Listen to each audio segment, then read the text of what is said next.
welcome to Where's Wilmington. I'm Lisa Capala, and today's show is going to be about keeping your mind and body fit. Good idea, right? It's a great idea.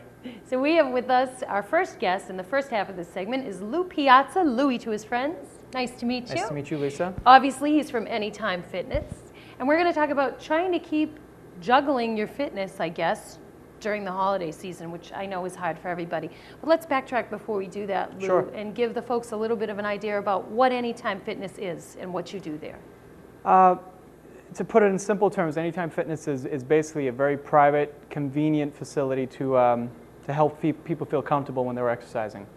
We offer 24 hours, 7-day a week option for people to... Really? Yeah, absolutely. What we find is that most people don't have the time, especially with our busy schedules, to squeeze exercise in, so we try to eliminate that obstacle by allowing people access to our facility anytime they want. That's amazing. That's one of the biggest obstacles, I think, with the holiday season too. You've already got a lot going on, but then adding that into the mix. Absolutely. It's one less thing to think about. How do you fit fitness into your world if it's not something that you're accustomed to?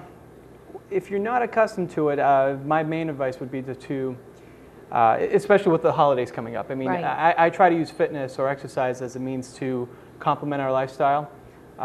So if you like to play sports, obviously play sports. If sports aren't your thing, just try to find a different hobby that does require some activity. It could even be playing with your kids. It could be taking a walk after dinner with your family as opposed to going to, So you're not saying you have to be a gym rat to get fit? People do enjoy the gym. It is a safer way of getting fit and trim. I know some people don't actually enjoy going through the process, and that's why we have trainers and we set up programs with people to make it easier for people to accomplish their goals. Right. And as we were talking before we got on the air today, you were saying there are a lot of different goals that people have. I think the most obvious one for most Americans is to lose weight. Of course. But what are some of the other reasons someone might enlist your aid to get fit? On a more serious note, it could be something, somebody that just had a stroke, heart conditions, just lowering or reducing risks associated with smoking, lung disease, cholesterol, high blood pressure, things of that. Right. Now, Anytime Fitness is right here in Wilmington, right? Yep.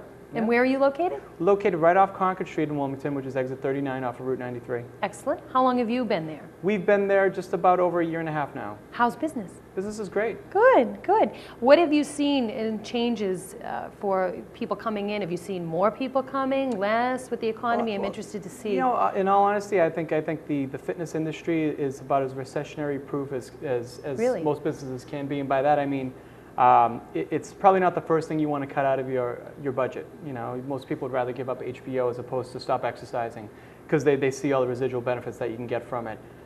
We've actually had people join that have lost their jobs and have more time to focus on themselves. So they use that time that that extra free time to really, to put themselves as a priority. So. Right, and I would imagine when you're going through something as traumatic as a layoff or losing your job, you need something to keep yourself buoyant, to keep those endorphins up. Exercise is a stress reducer. So. And let's talk about the residual benefits, as you called them, to fitness, other than looking great and being able to breathe better. What else does being fit really do for us? For me, myself, it's an empowering feeling. Just being able to do things that you want to do, play with my kids, Right. Go on a hike, not be restricted by any physical, disability or anything like that. Right, and reaching goals, setting them and reaching them. Always. I guess too, as we age, I'm getting up there a little bit, you notice that your body does less than you want it to as quickly as you want it to. Of course. So I would imagine being fit helps you not to feel that so much. Yeah, I mean, if it was up to me, I'd throw out the whole aging word. It's really, it comes down to inactivity more than anything. When people get a little bit older, they tend to do less than they did when they were younger. So what people think of aging, starts to creep up on them, when it's just mostly an inactivity. Wow. How many times a week should we be working out, ideally, really? According to the Surgeon General, he'd probably want you exercising every day from about 30 to 40 minutes on 6 or 7 days a week. Wow. Realistically, that's tough for everybody. You can get benefits, working out 2 or 3 days a week. Okay. People say too, it should be all cardio or cardio and weights, or how do you feel about the perception of one or the other or both or mixing it up? What's your take on that? Personally, everything is good. And anything is better than nothing, so whatever works for you, do it. Wow. I mean, the research actually There is an importance for resistance training. You're working out with weights and bands and things of that nature. It's showing to be more useful than just doing cardiovascular exercise.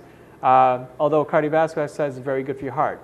But both in combination is what's going to give you the best results. So maybe that's why we should enlist the help of someone like yourself, so that, you know, I can say, oh, well, I just read this thing, do cardio. Oh, no, I read this thing that says do weights. Right. But if I sit down with you and I tell you what my goals are, then you're going to come up with a recipe Well, to help me to meet exactly. those I mean, goals. having that instruction, it's just like financial planning. Having somebody show you the way is a very important step in achieving your goals. So if, and again, I know we're talking about stressful schedules and things like that. If we can show you how to get the results you want in an efficient manner without spending hours at the gym, that's a valuable thing.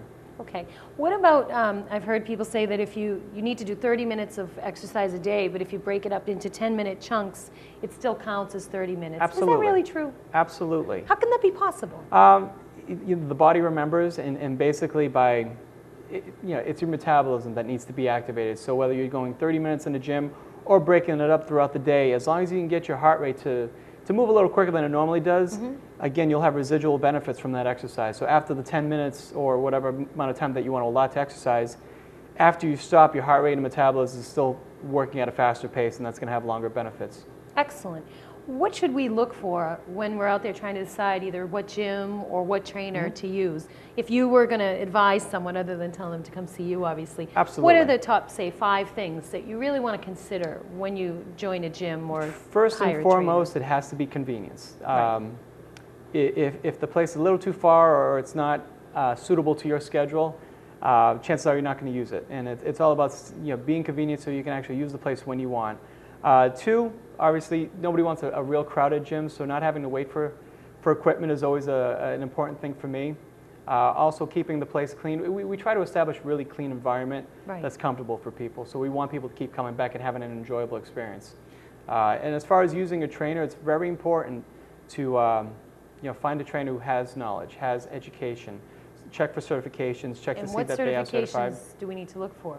Some of the larger certifying boards are the National Strength and Conditioning Association, also the American College of Sports Medicine, also the American Council of Exercise, which is ACE. Right. Okay, so we would want to check out someone's credentials just Absolutely. to be sure Absolutely. that we were safe.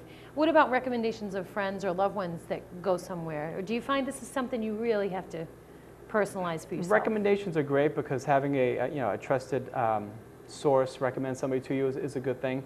But first and foremost, it's really important to speak with the trainer to see if you can get along with this person. Right. There's got to be a lot of trust involved when working with someone. So, a friend or a loved one could recommend someone, but ultimately it's you that has to make the connection with the trainer. And I would imagine as a trainer, you feel like part psychologist too. Sometimes. Because aren't there different ways to motivate different people? Absolutely. What do you have in differences between clients? That would be interesting to me. Some that want you to really push them? Absolutely. I mean, some of my clients might be a little bit older in their 70s or 80s, and others might be, training for a particular sport. Me as a trainer, what my goal is to kind of evaluate their level of intensity and motivation and just try to take them one step above where they are. So sometimes you do have to, change your approach with different people, but you always want them to achieve, and try to get them to push a little bit more than they would do on their own. It's interesting because it's like a friendship relationship, but it's a little different too, because you have to be able to kind of know how far you can push somebody to get to that next level. Absolutely. So that must be a challenge for you. Sure, and that's why, and again, to add to the, what to look for in a trainer, the biggest asset I can be to somebody, especially in the beginning sessions, is to be a pacemaker. And by that I mean trying not to rush them into a routine that they're not ready for. Right. Not to show off in that respect. The idea is to get them started. I always say shake the cobwebs out, just get the muscles moving, let them remember what it feels like to move, and then from there work on a plan to keep soaring. So then I would imagine the initial training meeting would be probably an assessment test, right? Wouldn't you do something to see where the levels are at? Exactly. Goals, that usually takes up a big part of the session. But obviously we do some evaluations to see where they are, because we want to get a starting point and write some stuff down so we can measure it at a later date. What made you decide to become a trainer? Yeah, I always knew I wanted to help people, and this was my vehicle for helping people. I was always, always exercising myself, and I felt it. I found early on that it gave me a great sense of purpose to help empower somebody to achieve their goals. Wow, you know. that's amazing. And you'll continue to do this. This Sure. is your life now. It's something I can do forever. So. You work out every day?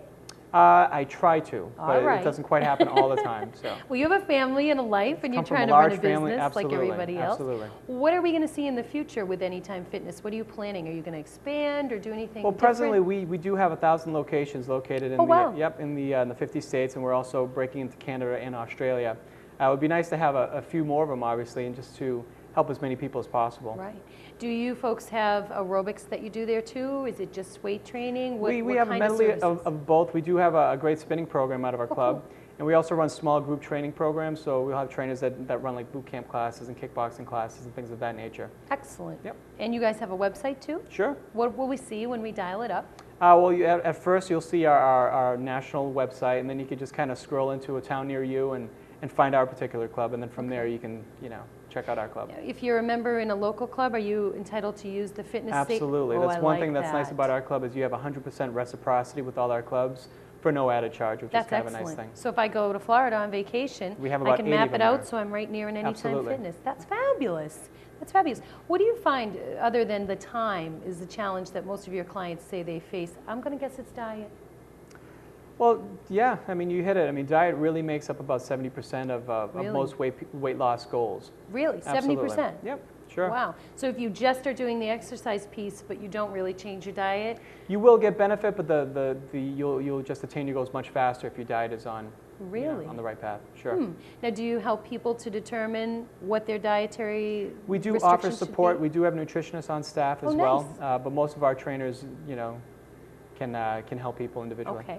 Now, once I hire a trainer, is it going to be like my shrink? I'm going to need them forever? Or how does this work? How do you know when it's time to kind of break away and you've learned enough to go on your own? The goal of every trainer should be to again, give their clients the tools they need to be successful anywhere. Some people do find that they need the accountability a little bit more than others, but other people that are more self-propelled will tend to use you once in a while just as a measuring stick or something just to change your routine up. And I find most people are more are doing it that way more. So they use this as a tool, which is great.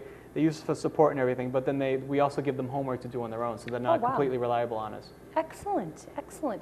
Lou Piazza, thanks for coming today. Anything else welcome. you'd like the folks to know while you've got them here? Just a quick tip on trying to stay slim during the holidays. Oh, yes, one of the let's most do that. important things you could do is the most simplest thing. It's just drink water.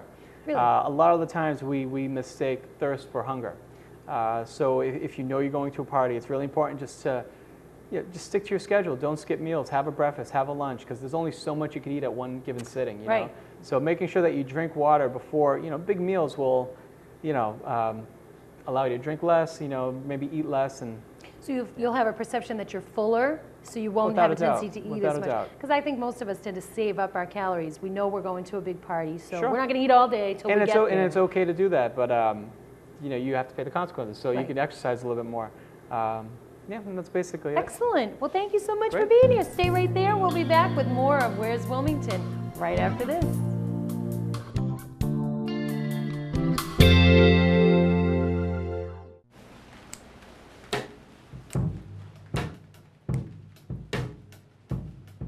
Yeah.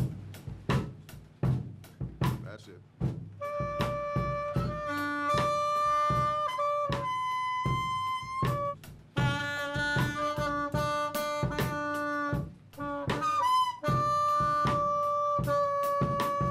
You don't have to be perfect to be a perfect parent. When you adopt a child from foster care, just being there makes all the difference. Hello, I am Julia Carter from Troop 1799, and you're watching WCTV, Wilmington Community Television.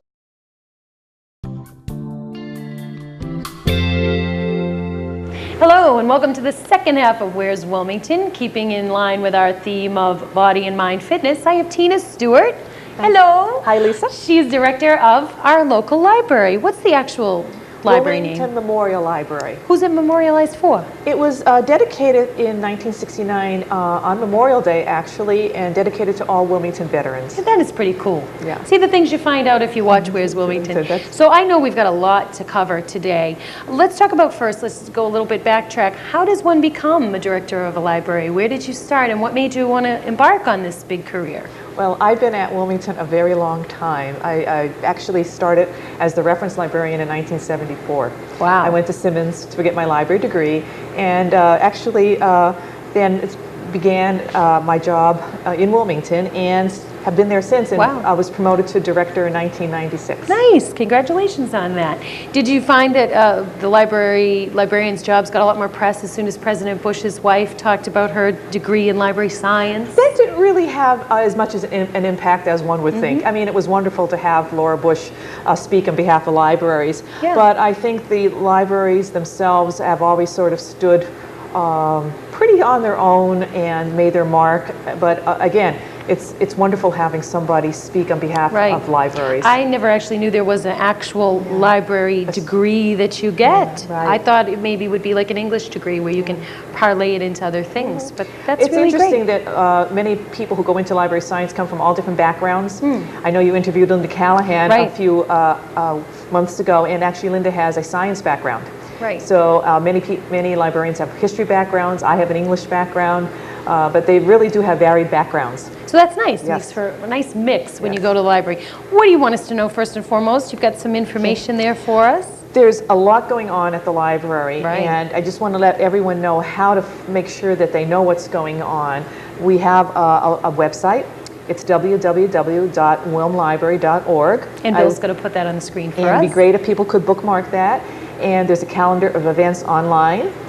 And also, you could sign up for our email newsletter online, which you can subscribe to. It comes weekly, and it gives the latest information on upcoming programs and any new services, new books coming out. So it's another way to keep up to date on what's happening at the library. Do you feel somewhat that libraries in general and the Wilmington Library as well are a really untapped gem of a resource? I do. I do too. Yes. I do too. Yes. Let's talk about some of the unusual things that the Wilmington Library offers that maybe you wouldn't think a library would offer.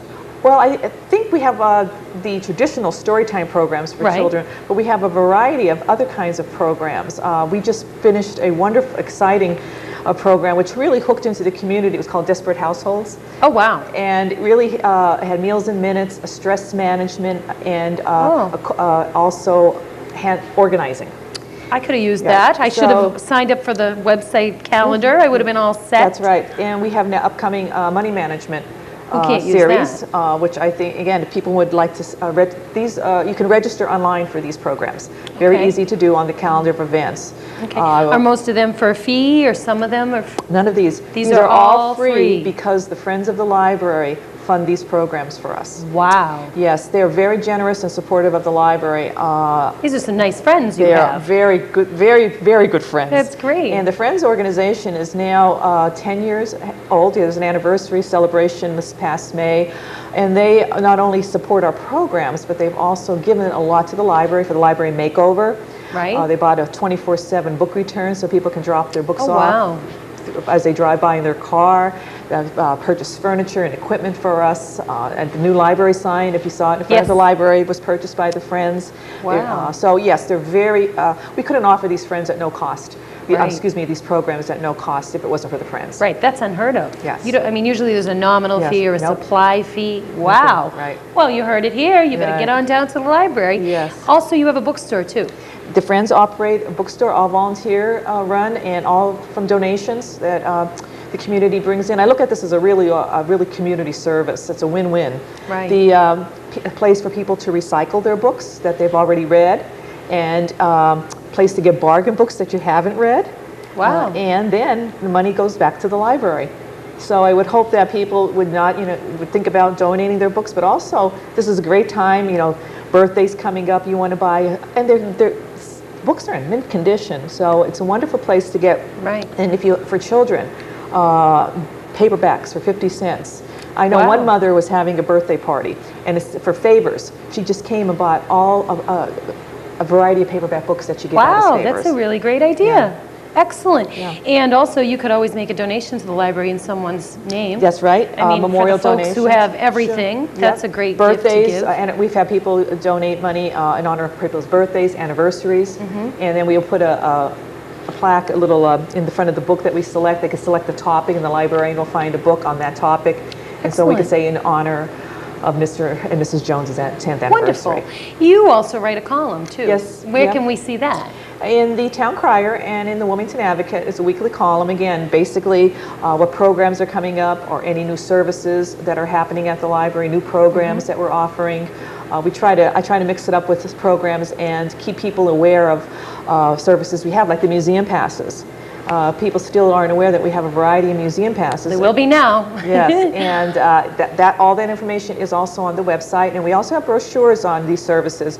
We have a brochure that lists all the museum passes, and the museums do, it's really a discount ticket you get, Right. because most of the museums do charge a copay, but it's much less than having to go in and pay the Right. full ticket price. And let's face it, if you have Especially two for a or three family. children with the gas, or if Right. you take the T with the transportation alone, and then tempting to even go in, so And these every little bit helps.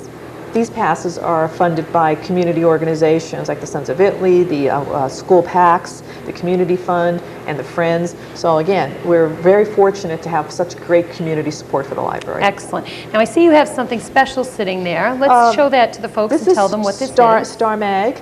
It's the magazine that's published by the Children's Department. Susan McDonald, our children's librarian, meets with a group of children 8 years and older monthly, and they put together this magazine. If you have a child that's interested in writing or drawing, it's great to see their works published. The Nice. library publishes it and duplicates it, and it's available for the public to pick up at the library. It's wonderful. So yes, it's very, and the kids love Susan. They have a great time at the meeting. There's refreshments and a drawing. So it's a nice project to work on together as a group. So listening to you tell me about all these myriads and myriads of programs, what's an average day in the life of the executive director or the director of the library look like? What does your day look like? Every day is different. I bet. As I said, I'm here today talking Right, to you. right. And after I talk with you, I'm going to be meeting with the Wilmington Reads Committee. Oh, good. Let's talk about that too. Yes. This will be our 4th Wilmington Reads. It's the town reads this. We select a book for the town to read, and this, for 2009, we're going to be reading The Things They Carried by Tim O'Brien. It's a story. It's a collection of stories about a platoon in Vietnam. And this will tie in with WCTV's coverage of The Moving Wall, which was That's just right. here. That was one of which the is reasons great. the committee selected that book. We thought it would really connect to the community after having the wall here in Wilmington. Right. And the high school students are reading it now, and they'll be revisiting the book again during the month of March. The way we'll start to promote the reading of the book in January and February, and then we'll kick off the programs at the beginning of March. We have a keynote speaker, a professor from MIT is going to, who Wonderful. teaches the book at MIT, is going to be our keynote speaker, and then we'll be having discussion events, some films, documentary films about Vietnam, and then discussions afterward, all through the month of March. Wow. Now, obviously, this was kind of an easy choice because you wanted to keep it in line with The Moving Yes. Wall. How do you, when you don't have something to tie it in with, choose the selections? How do you do that? It's hard to, I sometimes bet. it is difficult to choose. We've all, the first 3 Wilmington Reads, we had the community-wide vote. Okay. And this year we had the committee come up with suggestions. And then we voted on the finalists to read. We all read about 4 books. And then Wow. through discussions, we have certain criteria we look for. We want to look for a book that will appeal to across generation. It's really the target audience is high school and up. So we want to try to select a book that would appeal to high school students as well as to our seniors. Right.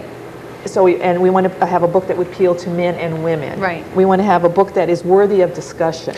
Right. You know, something that has topics that people would not just put the book down, fun to read, and easy read. We want a book that is You want to promote discussion. I is understand. compelling, has Right. compelling issues in it that would get people talking. So these are the kinds of things we talk about at the committee and selecting the book. It's got to be tough when you get down to the last 2 Right. to figure out which one's going to be right. the one. Right.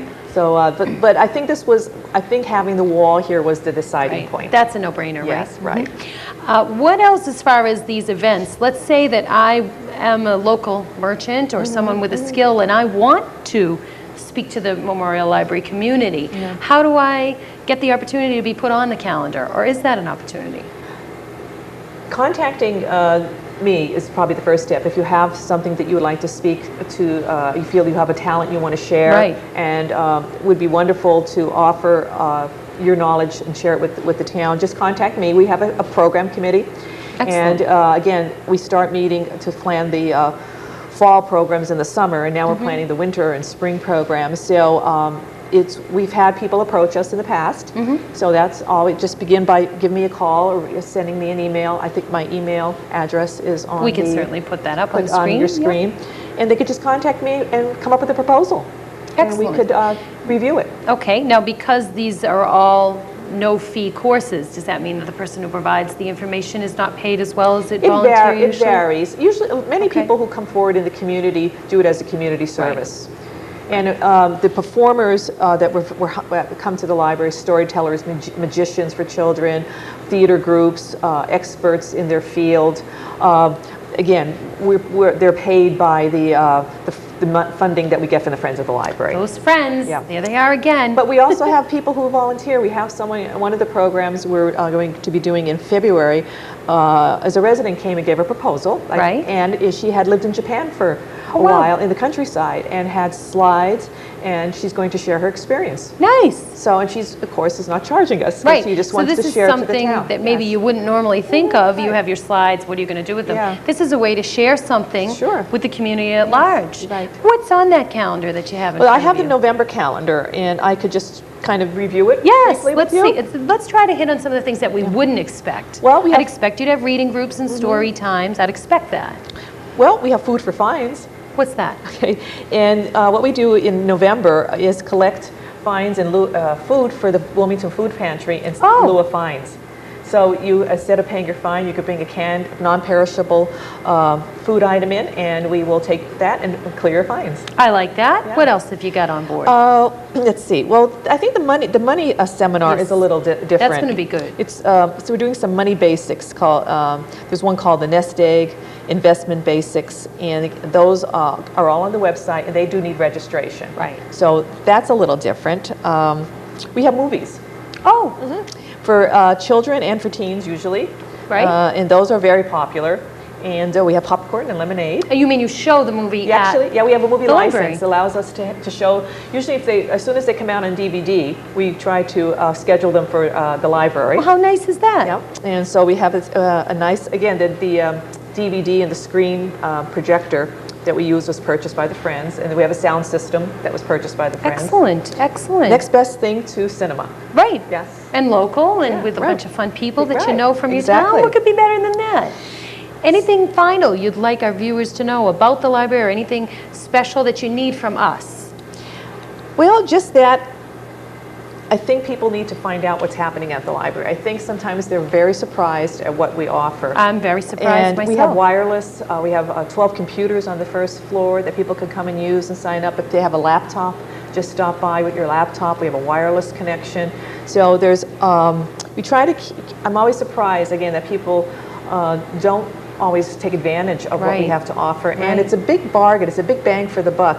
And right now in the economy, I've noticed that our circulation has gone up 13% to date over last year, and I think that's true of all the area libraries. So we have many things that right now where people are trying to cut back. I think the library is the place to really check out for the discount museum passes, Right. the free programs, and of course the books. Right, and learning mean, how to manage yes. your money, I Yes. mean, in your local library, That's that's right. great. So- Well, Tina Stewart, thank you for being Thank you with for us. offering I to- hope that this will help more people to get out there and check Yes. out the local library, get involved with your community, volunteer for the bookshop. I mean, Yes. there's so much you can do. Thanks so much for being with us, and thank you for watching Where's Wilmington, and just reminding you that the next time somebody asks you, where's Wilmington, you tell them right here on WCTV. We'll see you again soon.